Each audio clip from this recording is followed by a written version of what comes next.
अथ श्री शिवगंगा गौरी गदा स्तोत्रम्। जगदम्ब त्वं ब्रह्मास्त्र विद्या हरिद्रा स्थिता पीतवर्णा त्रिनेत्रा त्वमेव अरिष्टस्तंभनकारिणी मातः शिवगंगा गौरी वन्दामहे। अभीष्टां नमामः पञ्चाग्निविद्यां त्वां सिद्धविद्यां श्रीवेदपीठाम्। अष्टमी अष्टधात्वं श्रीदण्डनाथा मातः शिवगंगा गौरी वन्दामहे। नमो अर्गलायै चाथ कीलकायै नमः सप्तस्वर्यै वडवानलायै। नमो बलगौर्यै बलगंगायै मातः शिवगंगा गौरी वन्दामहे।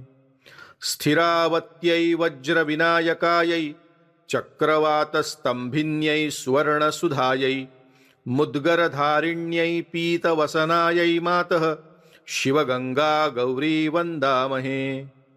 पीतका ज्योतिस्त्वमेव स्फटिका परतन्त्रविनाशिनी अस्माकं त्वमम्ब। स्वर्णाभा त्वं दुष्टोच्चाटनकारिणी मातः शिवगंगा गौरी वन्दामहे। सञ्जीवनी त्वं करुणामयी त्वं पीताम्बरविभूषिता जययुक्ता त्वं चम्पावती सर्वरोगहरा श्रीरेणुका मातः शिवगंगा गौरी वन्दामहे।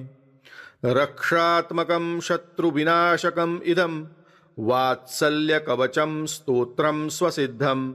सिद्धेश्वरी पाहि शिवगंगा गौरी माता कदापि नुपेक्षते स्वपत्यम्। त्वमेव कपिला श्रीकामधेनुः शिवगंगा गौरी सुवर्णाग्निवर्णा। बलातिबलात्मकं स्तमनं तवेदं त्वत्पाणिपद्मधृतगदामेव। सुनिश्चिताशु शुभफलदायकं सकलार्तिबाधा तमाचारस्तंभनम्। जगदम्ब गदास्तोत्रं पठेद्यस्य नित्यं श्रीमातृदासः भवेत् निर्भयश्च। अथ श्री शिवगंगा गौरी गदा स्तोत्रम्। जगदम्ब त्वं ब्रह्मास्त्र विद्या हरिद्रा स्थिता पीतवर्णा त्रिनेत्रा त्वमेव अरिष्टस्तंभनकारिणी मातः शिवगंगा गौरी वन्दामहे। अभीष्टां नमामः पञ्चाग्निविद्यां त्वां सिद्धविद्यां श्रीवेदपीठाम्। अष्टमी अष्टधात्वं श्रीदण्डनाथा मातः शिवगंगा गौरी वन्दामहे। नमो अर्गलायै चाथ कीलकायै नमः सप्तस्वर्यै वडवानलायै। नमो बलगौर्यै बलगंगायै मातः शिवगंगा गौरी वन्दामहे। स्थिरावत्यै वज्रविनायकायै चक्रवातस्तंभिन्यै सुवर्णसुधायै मुद्गरधारिण्यै पीतवसनायै मातः शिवगंगा गौरी वन्दामहे। पीतका ज्योतिस्त्वमेव स्फटिका परतन्त्रविनाशिनी अस्माकं त्वमम्ब। स्वर्णाभा त्वं दुष्टोच्चाटनकारिणी मातः शिवगंगा गौरी वन्दामहे। सञ्जीवनी त्वं करुणामयी त्वं पीताम्बरविभूषिता जययुक्ता त्वं चम्पावती सर्वरोगहरा श्रीरेणुका मातः शिवगंगा गौरी वन्दामहे। रक्षात्मकं शत्रुविनाशकम् इदं वात्सल्यकवचं स्तोत्रं स्वसिद्धं। सिद्धेश्वरी पाहि शिवगंगा गौरी माता कदापि नुपेक्षते स्वपत्यम्। त्वमेव कपिला श्रीकामधेनुः शिवगंगा गौरी सुवर्णाग्निवर्णा। बलातिबलात्मकं स्तमनं तवेदं त्वत्पाणिपद्मधृतगदामेव। सुनिश्चिताशु शुभफलदायकं सकलार्तिबाधा तमाचारस्तंभनम्। जगदम्ब गदास्तोत्रं पठेद्यस्य नित्यं श्रीमातृदासः भवेत् निर्भयश्च। अथ श्री शिवगंगा गौरी गदा स्तोत्रम्। जगदम्बत्वं ब्रह्मास्त्रविद्या हरिद्रास्थिता पीतवर्णा त्रिनेत्रा त्वमेव अरिष्टस्तम्भनकारिणी मातः शिवगङ्गा गौरी वन्दामहे। अभीष्टां नमामः पञ्चाग्निविद्यां त्वां सिद्धविद्यां श्रीवेदपीठाम् अष्टमी अष्टधा त्वं श्रीदण्डनाथा मातः शिवगङ्गा गौरी वन्दामहे। नमो अर्गलायै चाथ कीलकायै नमः सप्तस्वर्यै वडवानलायै नमो बलगौर्यै बलगङ्गायै मातः शिवगङ्गा गौरी वन्दामहे। स्थिरावत्यै वज्रविनायकायै चक्रवातस्तम्भिन्यै सुवर्णसुधायै मुद्गरधारिण्यै पीतवसनायै मातः शिवगङ्गा गौरी वन्दामहे। पीतका ज्योतिस्त्वमेव स्फटिका परतन्त्रविनाशिनी अस्माकं त्वमम्ब। स्वर्णाभा त्वं दुष्टोच्चाटनकारिणी मातः शिवगङ्गा गौरी वन्दामहे। सञ्जीवनी त्वं करुणामयी त्वं पीताम्बरविभूषिता जययुक्ता त्वं चम्पावती सर्वरोगहरा श्रीरेणुका मातः शिवगङ्गा गौरी वन्दामहे। रक्षात्मकं शत्रुविनाशकम् इदं वात्सल्यकवचं स्तोत्रं स्वसिद्धं सिद्धेश्वरी पाहि शिवगङ्गा गौरी माता कदापि नुपेक्षते स्वपत्यं। त्वमेव कपिला श्रीकामधेनुः शिवगङ्गा गौरी सुवर्णाग्निवर्णा बलातिबलात्मकं स्तमनं तवेदं त्वत्पाणिपद्मधृतगदामेव सुनिश्चिताशु शुभफलदायकं सकलार्तिबाधा तमाचारस्तम्भनं। जगदम्ब गदास्तोत्रं पठेद्यस्य नित्यं श्रीमातृदासः भवेत् निर्भयश्च। अथ श्री शिवगङ्गा गौरी गदास्तोत्रम्। जगदम्बत्वं ब्रह्मास्त्रविद्या हरिद्रास्थिता पीतवर्णा त्रिनेत्रा त्वमेव अरिष्टस्तम्भनकारिणी मातः शिवगङ्गा गौरी वन्दामहे। अभीष्टां नमामः पञ्चाग्निविद्यां त्वां सिद्धविद्यां श्रीवेदपीठाम् अष्टमी अष्टधा त्वं श्रीदण्डनाथा मातः शिवगङ्गा गौरी वन्दामहे। नमो अर्गलायै चाथ कीलकायै नमः सप्तस्वर्यै वडवानलायै नमो बलगौर्यै बलगङ्गायै मातः शिवगङ्गा गौरी वन्दामहे। स्थिरावत्यै वज्रविनायकायै चक्रवातस्तम्भिन्यै सुवर्णसुधायै मुद्गरधारिण्यै पीतवसनायै मातः शिवगङ्गा गौरी वन्दामहे। पीतका ज्योतिस्त्वमेव स्फटिका परतन्त्रविनाशिनी अस्माकं त्वमम्ब। स्वर्णाभा त्वं दुष्टोच्चाटनकारिणी मातः शिवगङ्गा गौरी वन्दामहे। सञ्जीवनी त्वं करुणामयी त्वं पीताम्बरविभूषिता जययुक्ता त्वं चम्पावती सर्वरोगहरा श्रीरेणुका मातः शिवगङ्गा गौरी वन्दामहे। रक्षात्मकं शत्रुविनाशकम् इदं वात्सल्यकवचं स्तोत्रं स्वसिद्धं सिद्धेश्वरी पाहि शिवगङ्गा गौरी माता कदापि नुपेक्षते स्वपत्यं। त्वमेव कपिला श्रीकामधेनुः शिवगङ्गा गौरी सुवर्णाग्निवर्णा बलातिबलात्मकं स्तमनं तवेदं त्वत्पाणिपद्मधृतगदामेव सुनिश्चिताशु शुभफलदायकं सकलार्तिबाधा तमाचारस्तम्भनं। जगदम्ब गदास्तोत्रं पठेद्यस्य नित्यं श्रीमातृदासः भवेत् निर्भयश्च। अथ श्री शिवगङ्गा गौरी गदास्तोत्रम्। जगदम्बत्वं ब्रह्मास्त्रविद्या हरिद्रा स्थिता पीतवर्णा त्रिनेत्रा त्वमेव अरिष्टस्तम्भनकारिणी मातः शिवगंगा गौरी वन्दामहे।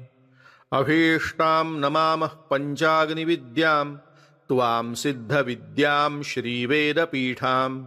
अष्टमी अष्टधा त्वं श्रीदण्डनाथा मातः शिवगंगा गौरी वन्दामहे। नमो अर्गलायै चाथ कीलकायै नमः सप्तस्वर्यै वडवानलायै। नमो बलगौर्यै बलगंगायै मातः शिवगंगा गौरी वन्दामहे। स्थिरावत्यै वज्रविनायकायै चक्रवातस्तंभिन्यै सुवर्णसुधायै मुद्गरधारिण्यै पीतवसनायै मातः शिवगंगा गौरी वन्दामहे। पीतका ज्योतिस्त्वमेव स्फटिका परतन्त्रविनाशिनी अस्माकं त्वमम्ब। स्वर्णाभा त्वं दुष्टोच्चाटनकारिणी मातः शिवगंगा गौरी वन्दामहे। सञ्जीवनी त्वं करुणामयी त्वं पीताम्बरविभूषिता जययुक्ता त्वं। चम्पावती सर्वरोगहरा श्रीरेणुका मातः शिवगंगा गौरी वन्दामहे। रक्षात्मकं शत्रुविनाशकम् इदं वात्सल्यकवचं स्तोत्रं स्वसिद्धं। सिद्धेश्वरी पाहि शिवगंगा गौरी माता कदापि नुपेक्षते स्वपत्यं। त्वमेव कपिला श्रीकामधेनुः शिवगंगा गौरी सुवर्णाग्निवर्णा। बलातिबलात्मकं स्तमनं तवेदं त्वत्पाणिपद्मधृतगदामेव। सुनिश्चिताशु शुभफलदायकं सकलार्तिबाधा तमाचारस्तंभनम्। जगदम्ब गदास्तोत्रं पठेद्यस्य नित्यं श्रीमातृदासः भवेत् निर्भयश्च। अथ श्री शिवगंगा गौरी गदास्तोत्रम्। जगदम्ब त्वं ब्रह्मास्त्रविद्या हरिद्रा स्थिता पीतवर्णा त्रिनेत्रा त्वमेव अरिष्टस्तम्भनकारिणी मातः शिवगंगा गौरी वन्दामहे। अभीष्टां नमामः पञ्चाग्निविद्यां त्वां सिद्धविद्यां श्रीवेदपीठाम्। अष्टमी अष्टधा त्वं श्रीदण्डनाथा मातः शिवगंगा गौरी वन्दामहे। नमो अर्गलायै चाथ कीलकायै नमः सप्तस्वर्यै वडवानलायै। नमो बलगौर्यै बलगंगायै मातः शिवगंगा गौरी वन्दामहे। स्थिरावत्यै वज्रविनायकायै चक्रवातस्तंभिन्यै सुवर्णसुधायै मुद्गरधारिण्यै पीतवसनायै मातः शिवगंगा गौरी वन्दामहे। पीतका ज्योतिस्त्वमेव स्फटिका परतन्त्रविनाशिनी अस्माकं त्वमम्ब। स्वर्णाभा त्वं दुष्टोच्चाटनकारिणी मातः शिवगंगा गौरी वन्दामहे। सञ्जीवनी त्वं करुणामयी त्वं पीताम्बरविभूषिता जययुक्ता त्वं। चम्पावती सर्वरोगहरा श्रीरेणुका मातः शिवगंगा गौरी वन्दामहे। रक्षात्मकं शत्रुविनाशकम् इदं वात्सल्यकवचं स्तोत्रं स्वसिद्धं। सिद्धेश्वरी पाहि शिवगंगा गौरी माता कदापि नुपेक्षते स्वपत्यं। त्वमेव कपिला श्रीकामधेनुः शिवगंगा गौरी सुवर्णाग्निवर्णा। बलातिबलात्मकं स्तमनं तवेदं त्वत्पाणिपद्मधृतगदामेव। सुनिश्चिताशु शुभफलदायकं सकलार्तिबाधा तमाचारस्तंभनम्। जगदम्ब गदास्तोत्रं पठेद्यस्य नित्यं श्रीमातृदासः भवेत् निर्भयश्च। अथ श्री शिवगंगा गौरी गदास्तोत्रम्। जगदम्ब त्वं ब्रह्मास्त्रविद्या हरिद्रा स्थिता पीतवर्णा त्रिनेत्रा त्वमेव अरिष्टस्तम्भनकारिणी मातः शिवगङ्गा गौरी वन्दामहे। अभीष्टां नमामः पञ्चाग्निविद्यां त्वां सिद्धविद्यां श्रीवेदपीठाम्। अष्टमी अष्टधात्वं श्रीदण्डनाथा मातः शिवगङ्गा गौरी वन्दामहे। नमो अर्गलायै चाथ कीलकायै नमः सप्तस्वर्यै वडवानलायै। नमो बलगौर्यै बलगङ्गायै मातः शिवगङ्गा गौरी वन्दामहे। स्थिरावत्यै वज्रविनायकायै चक्रवातस्तम्भिन्यै सुवर्णसुधायै। मुद्गरधारिण्यै पीतवसनायै मातः शिवगङ्गा गौरी वन्दामहे। पीतका ज्योतिस्त्वमेव स्फटिका परतन्त्रविनाशिनी अस्माकं त्वमम्ब। स्वर्णाभा त्वं दुष्टोच्चाटनकारिणी मातः शिवगङ्गा गौरी वन्दामहे।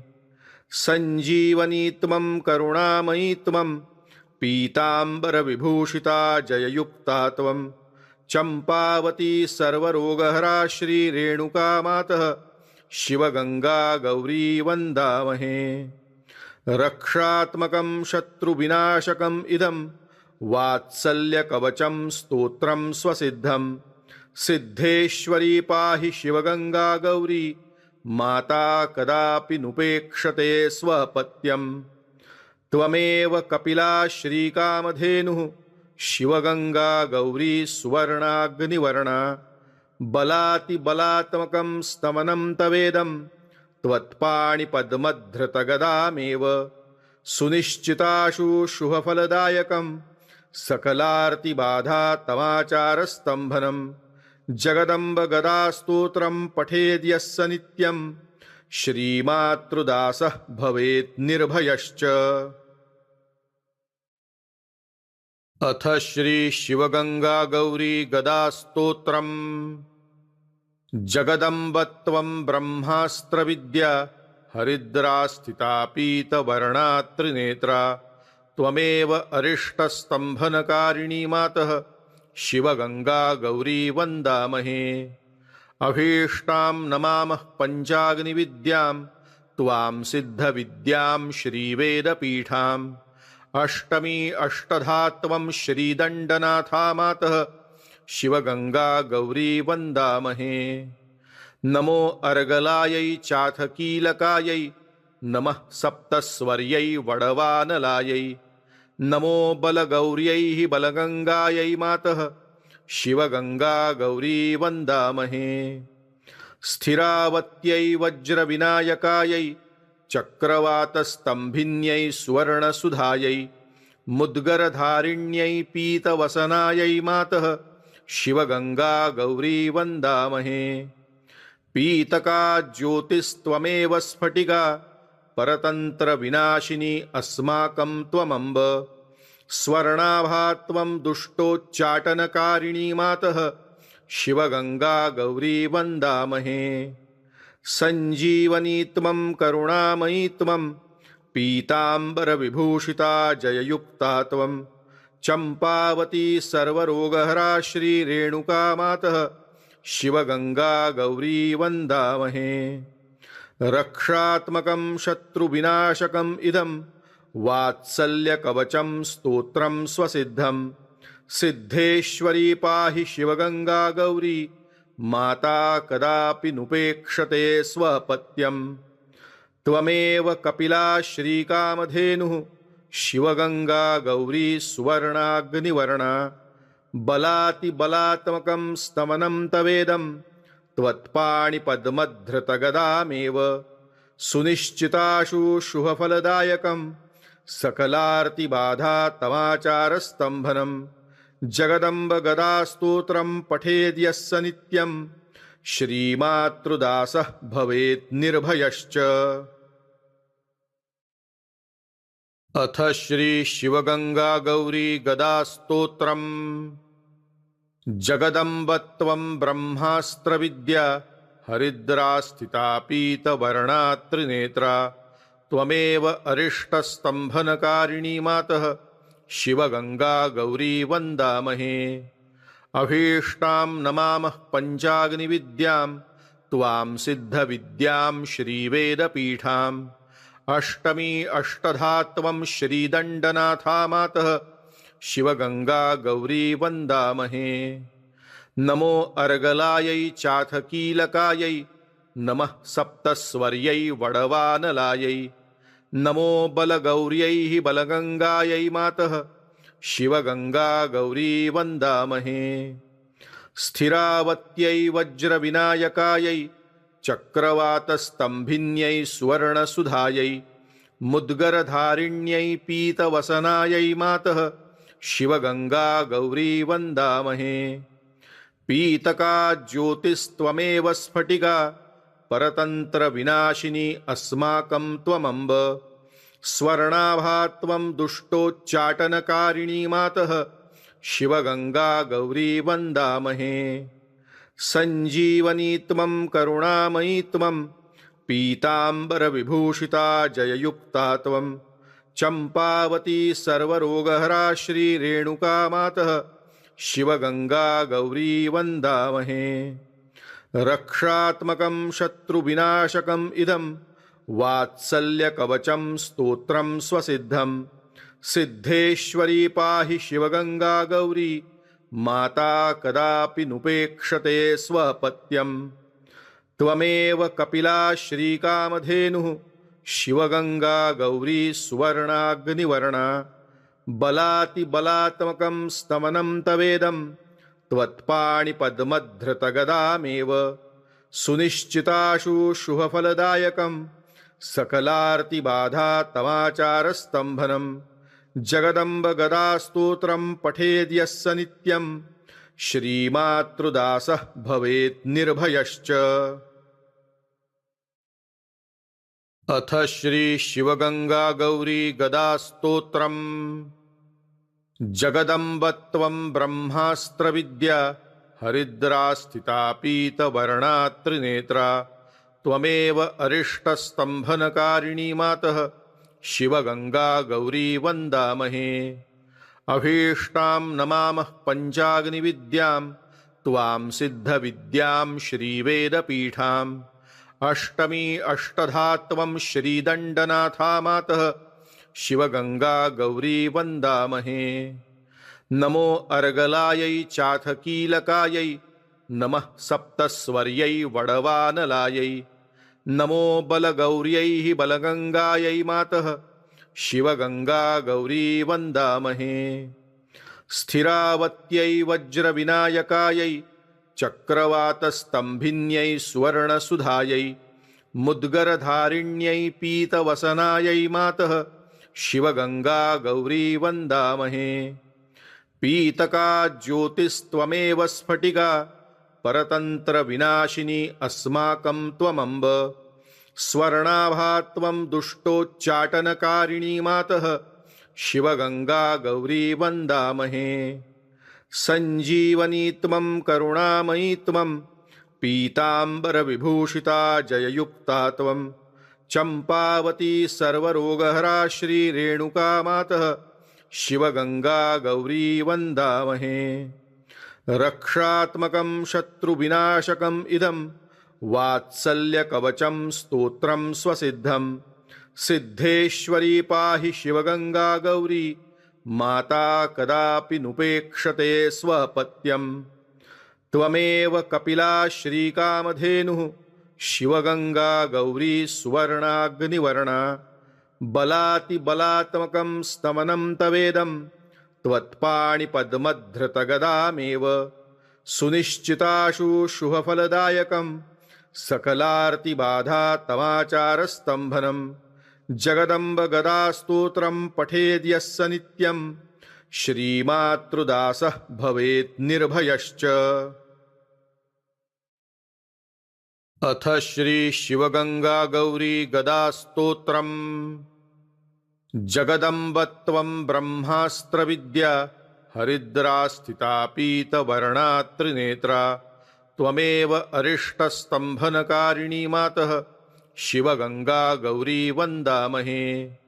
अभीष्टां नमामः पञ्चाग्निविद्यां त्वां सिद्धविद्यां श्रीवेदपीठाम् अष्टमी अष्टधा त्वं श्रीदण्डनाथा मातः शिवगङ्गा गौरी वन्दामहे। नमो अर्गलायै चाथ कीलकायै नमः सप्तस्वर्यै वडवानलायै नमो बलगौर्यै बलगङ्गायै मातः शिवगङ्गा गौरी वन्दामहे। स्थिरावत्यै वज्रविनायकायै चक्रवातस्तम्भिन्यै स्वर्णसुधायै मुद्गरधारिण्यै पीतवसनायै मातः शिवगङ्गा गौरी वन्दामहे। पीतका ज्योतिस्त्वमेव स्फटिका परतन्त्रविनाशिनी अस्माकं त्वमम्ब। स्वर्णाभा त्वं दुष्टोच्चाटनकारिणी मातः शिवगङ्गा गौरी वन्दामहे। सञ्जीवनी त्वं करुणामयी त्वं पीताम्बरविभूषिता जययुक्ता त्वं चम्पावती सर्वरोगहरा श्रीरेणुका मातः शिवगङ्गा गौरी वन्दामहे। रक्षात्मकं शत्रुविनाशकम् इदं वात्सल्यकवचं स्तोत्रं स्वसिद्धं सिद्धेश्वरी पाहि शिवगङ्गा गौरी माता कदापि नुपेक्षते स्वपत्यं। त्वमेव कपिला श्रीकामधेनुः शिवगङ्गा गौरी सुवर्णाग्निवर्णा बलातिबलात्मकं स्तमनं तवेदं त्वत्पाणिपद्मधृतगदामेव सुनिश्चिताशु शुभफलदायकं सकलार्तिबाधा तमाचारस्तम्भनं जगदम्ब गदास्तोत्रं पठेद्यस्य नित्यं श्रीमातृदासः भवेत् निर्भयश्च।